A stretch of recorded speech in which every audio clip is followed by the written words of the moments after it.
नमस्कार मंडळी, मी पूजा.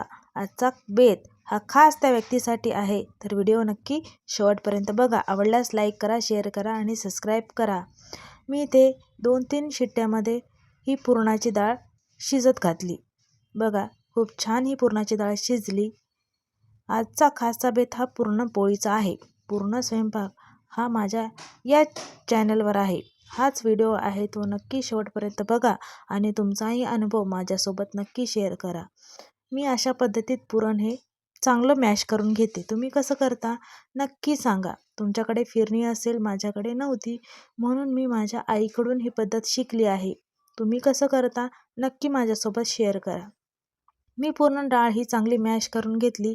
कढई ठेवली, त्यामध्ये थोडंसं तूप ॲड केलं, कारण की सुगंधही छान येतो, टेस्टही छान येते आणि डाळ ही मॅश केलेली खाली चिटकत नाही. त्यानंतर मॅश केलेली डाळ यामध्ये मी ॲड केली.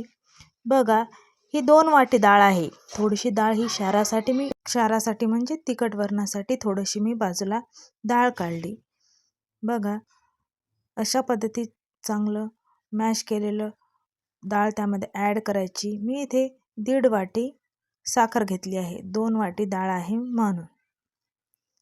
याला चांगलं एकजीव करायचं, पूर्ण एकजीव होऊ द्यायचं. तुम्ही पुरण हे कशा पद्धतीचं बनवता नक्की मला कमेंटमध्ये सांगा आणि तुमची रेसिपी माझ्यासोबत नक्की शेअर करा. गुळाचंही बनवतात. घाई होती म्हणून मी लवकर व्हावं म्हणून इथे साखरेचा वापर केलेला आहे. बघा, अशा पद्धतीत एकजीव करायचं. मी इथे सुंठ, विलायची, जायफळ घेतलं आहे, ते चांगलं बारीक कुटून घेतलं.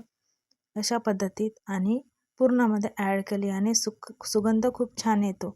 नक्की तुम्ही कसं बनवता माझ्यासोबत शेअर कराल. ती खास व्यक्ती आहे म्हणजे माझे सासरे. त्यांना पुरणपोळी ही नॉनव्हेजपेक्षा खूप आवडते, म्हणून त्यांच्यासाठी हा स्पेशल बेत मी बनवला आहे तुमच्यासोबत, म्हणून मी ही रेसिपी शेअर करत आहे. बघा, पुरण हे चांगल्या पद्धतीत शिजलं. उलथनं त्यामध्ये असं उभं राहिलं म्हणजे पुरण हे शिजलं, अशी ती ट्रिक आहे. नक्की ही ट्रिक ट्राय करा. मी ते पुरण लवकर थंड व्हावं म्हणून एका प्लेटला थोडंसं तूप लावलं आणि पुरण त्यामध्ये ॲड केलं. पुरण थंड होईपर्यंत बाकीची तयारी मी करून घेतली.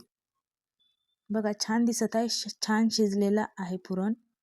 अशा पद्धतीत एक साईड फॅनच्या हवेला ठेवायचं. नंतर गॅस लावायचा, कढई ठेवायची, त्यामध्ये आवश्यक तेवढं तुम्ही तेल ॲड करा. बघा, काही रेसिपी ह्या मला शूट करता आल्या नाही, तर नक्की नेक्स्ट वेळेस मी ती रेसिपी तुमच्यासोबत शेअर करेन. मी इथं पालक भजे बनवले. मी एक साईड पोळ्या टाकत होते म्हणून चम्मचचा वापर करून मी इथे भजे बनवले आहे. भज्याला कुठलाही आकार नसतो, म्हणून मी ही ट्रिक वापरली आहे. आवडली का? तुम्ही पण नक्की ट्राय करा.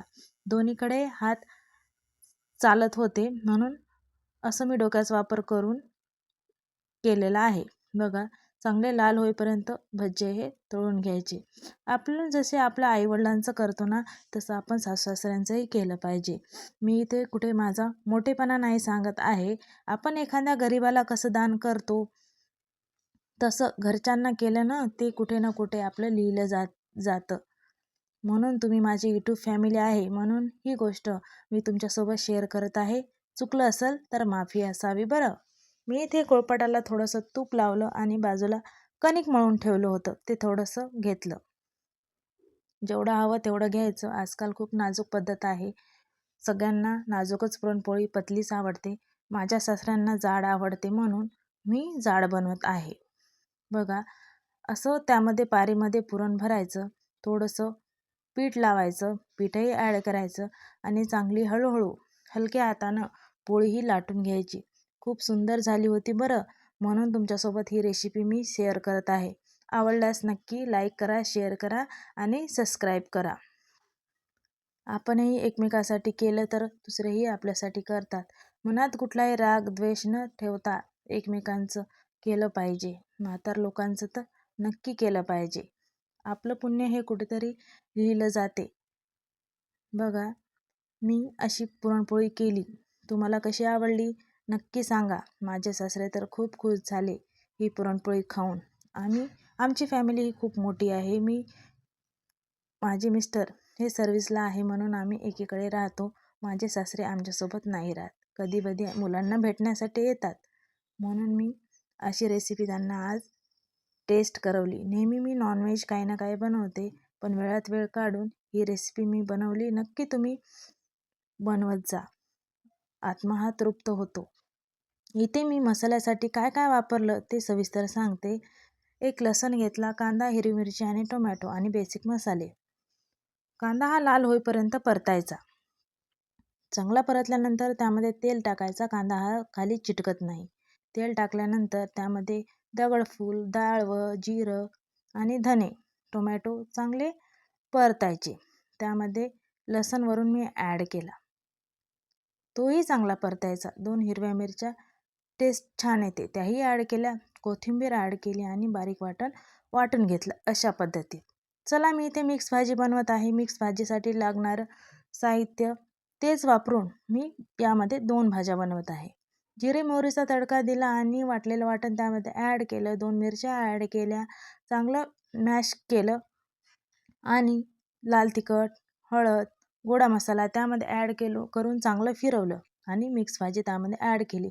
चवीपुरतं मीठ, घोडभर पाणी टाकून 5-7 मिनटं कमी आचेवर शिजत ठेवली. बघा खूप सुंदर सुरेख अशी भाजी रेडी झाली बरं.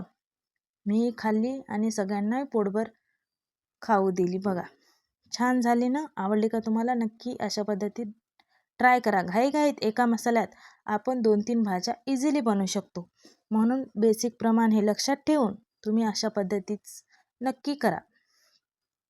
दुसरं मी तिखट वरण इथे बनवत आहे. कढई ठेवली, जिरा मोहरीचा तडका दिला आणि मी वाटलेलं वाटण त्यामध्ये ॲड केलं. लाल होईपर्यंत परतलं आणि आपले बेसिक मसाले त्यामध्ये लाल तिखट, गोडा मसाला, धने पावडर, जिरे पावडर ॲड केली आणि डाळीला फोडणी दिली. बघा खूप छान तडका बसलेला आहे डाळीला.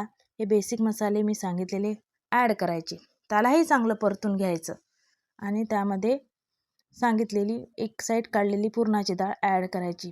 खूप छान क्षार असं पाहायलाही सुरेख, खूप सुंदर असं दिसत होतं. नक्की असं क्षार तुम्ही करून पहा, खूप सुंदर झालं होतं. आपण पुरणाचा बेत हे सणासुदीला बनवतो आणि कोणी आलं की बनवतो, तेव्हाच आपल्याला मन भरून खायला भेटते. एरवी 2-3साठी आपण कधीच पुरणाचा बेत बनवत नाही. मी तर बनवत नाही. माझा अनुभव हा मी तुमच्यासोबत शेअर केला. कसा वाटला नक्की मला सांगा. बघा कसं कमी तिखटाचं क्षार मुलं भातावर खातात म्हणून मी बनवलं. सगळ्यांचा विचार करून मी बनवलेला आहे. नक्की या पद्धतीत ट्राय करा. आवडल्यास लाईक करा आणि शेअर करा, सबस्क्राईब करा आणि तुमचा अनुभव नक्की मला कमेंटमध्ये सांगा.